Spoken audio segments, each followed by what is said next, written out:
Hi, beautiful people. Welcome to the Fort Salem Library, where we read you your fanfiction. So sit down or don't, relax or don't, and enjoy these stories in a way you have not before. We at Fort Salem Library do not own Motherland Fort Salem or any of the related characters. The Motherland Fort Salem series is created by Elliot Lawrence and owned by Freeform. This story is a work of fanfiction and is meant for entertainment only. We are not making any profit from these stories. All rights of the original Motherland Fort Salem story belong to Freeform.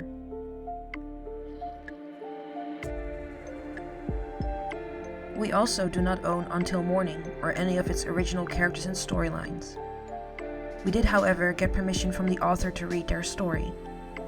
This story was created and written by JordanUnbroken, and you can find the link on our show notes. This story is being read to you by me, Britt.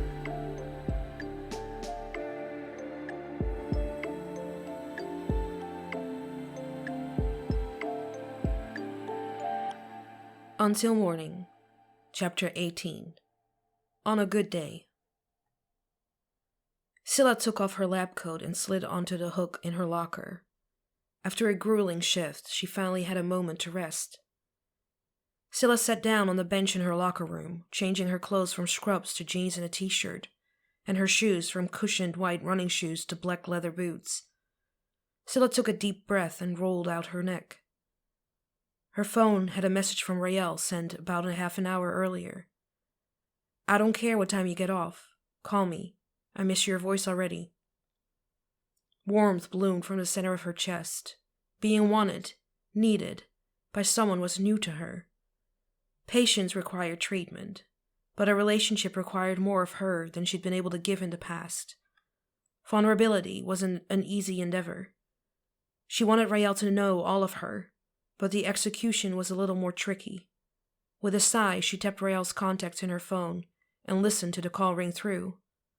"Hey, you." Rael's sweet voice was soft from sleep. "Hey, I know it's late, or early. I'm just leaving work. Come over, I'll make pancakes." Rael's smile was downright audible. The weight of Scylla's day of lost patience and lack of sleep was heavy on her shoulders. "I'm not really good company right now. I think I'm just going to go home and sleep." "If that's what you need. But just know I don't expect you to be peppy, happy person right after a long night at work." Scylla's nerves were raw. "I just need to be alone right now. I'll call you later." "Okay, talk later." Rael sounded a little hurt, but Scylla didn't have the energy to keep talking. Scylla ended the call. Fuck. Scylla's head fell into her hands. Scylla pulled into her parking space and made her way to her apartment. She tossed her coat and purse onto the counter and opened the fridge. Practically bare, she shut it again. Not particularly knowing what to do with herself, Scylla undressed and stepped under the shower.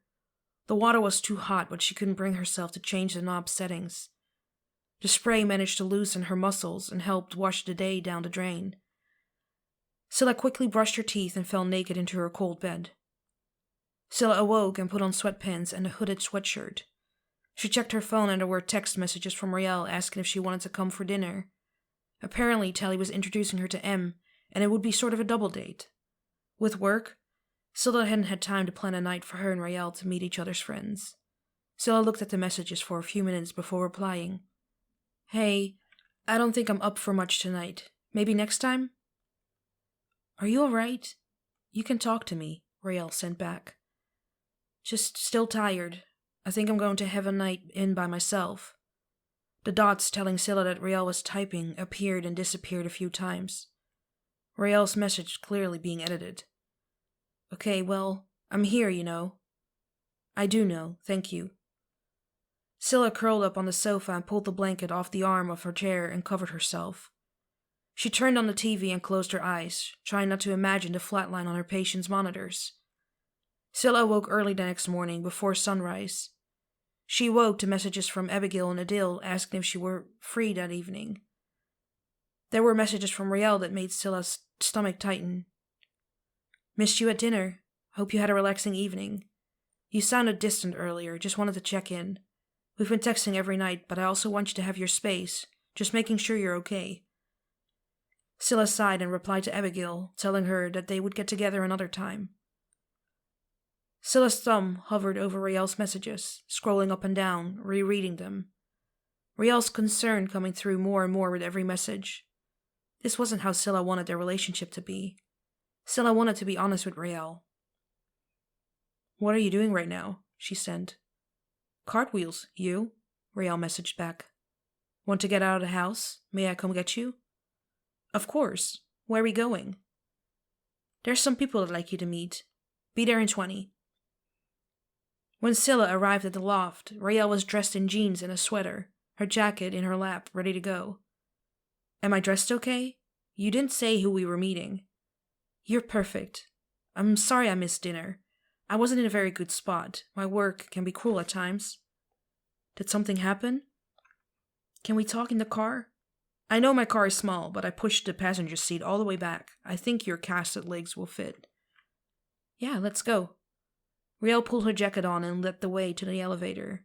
After some adjustments, Scylla got Rael into her car, and they were on the road. "Rael, I don't talk about myself easily. I know there are things between us that... No, it's not that. It's not you. It's just... I was alone for a long time. When something bad happened, I didn't have anyone to turn to, you know? So when hard things come, I still want to curl back up into my safe little box. I'm still learning how to reach out when things are difficult." Rael nodded. "I can understand that. Take as much time as you need. But I want to know you. The good days, the bad days. I want to be there for you. I appreciate that. If I pull away, just know it's not your fault." "Can we work on you not pulling away?" "That's the plan, starting now." Scylla pointed to a tree-lined, wrought iron fence. "Cemetery?" Rael asked. Realization washed over Rael's face as she flattened out the wrinkles of her sweatshirt. "I'm meeting them?" Rael asked. "Yeah, if that's okay." Scylla parked her car and turned to Rael. "I know this isn't easy. If you don't want to, I understand." Rael put her hand on top of Scylla's. "No, I want to go. I need to see." After Scylla got Rael's wheelchair out of the trunk and Rael into it, Scylla took a bouquet of flowers from the back seat. Scylla handed Rael the flowers so she could push her through the grass. Finally, they came to a single headstone with her parents' names. "Mom, Dad, this is Rael, the one I've been telling you about." Scylla took the paper off of the flowers and set them in a little holder in front of the grave. "You're the first person I've brought here." Rael set her hand on top of the stone, her face pale, tears rolling down her cheek. "I'm so sorry," Rael spoke. "No," Scylla looked at her and took Rael's face in her hands. "No more apologies. You promised. Not to me and not to them. We're here because even though they're gone, I wanted them to meet the woman I love. Rain and the slippery road took them, Rael. Not you." Rael nodded solemnly. "The other night, it had been raining. We had a couple of car accidents come into the ER," Scylla spoke. "There was a family we couldn't save the parents. A little girl, all that was left. It sort of sent me reeling.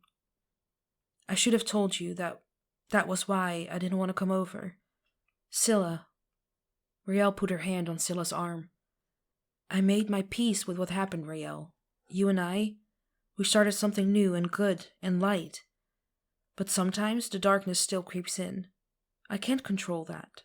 But I'm working on it, sharing the hard parts. It definitely doesn't come easily, but I want you to see and know everything about me. Thank you for bringing me here and for trying to be open.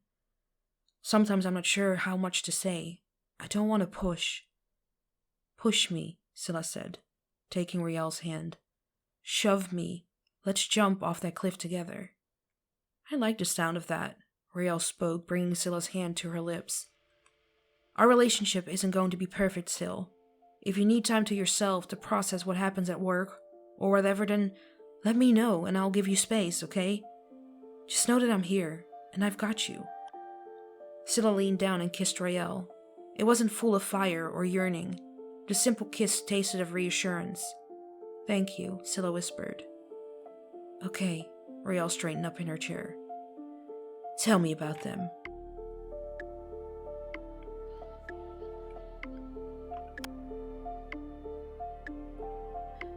Please find the fanfiction you just listened to on Archive of Our Own and leave the author some love.